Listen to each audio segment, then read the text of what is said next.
मंत्री माणिकराव कोकाटेंविरोधात अटक वॉरंट जारी। कोकाटेंना कोणत्याही क्षणी अटक होण्याची शक्यता। सदनिका गैरव्यवहार प्रकरणी कोकाटेंचा पाय खोलात। माणिकराव कोकाटेंवर अटकेची टांगती तलवार कायम।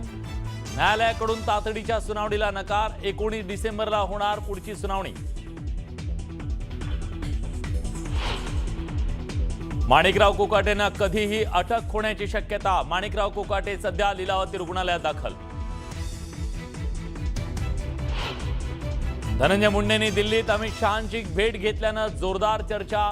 धनंजय मुंडेंची मंत्रिमंडळात वापसी होण्याची चर्चा। कोकाटेंचं मंत्रिपद धनंजय मुंडेंना मिळण्याची ही शक्यता।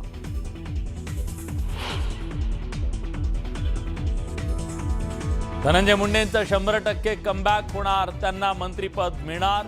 करुणा मुंडेंना खात्री, तर धनंजय मुंडे भाजपमध्ये जाऊ शकतात। न्यूज 18 लोकमतला करुणा मुंडेंची एक्सक्लुझिव्ह प्रतिक्रिया।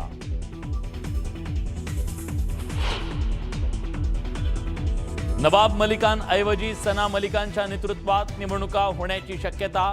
सना मलिकांचा चेहरा समोर करण्याचा अजित पवारांचा विचार असल्याची सूत्रांची माहिती।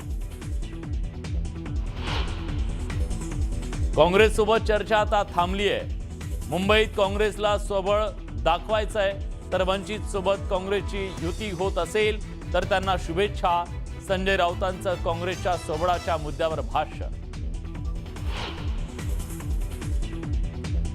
मनपा निवडणुकीसंदर्भात शिंदे फडणवीसांची चर्चा। सन्मानजनक जागा वाटपावर दोन्ही नेत्यांमध्ये चर्चा।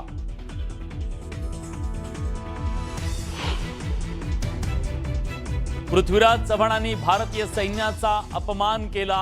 ही कसली देशभक्ती, हा तर देशद्रोह।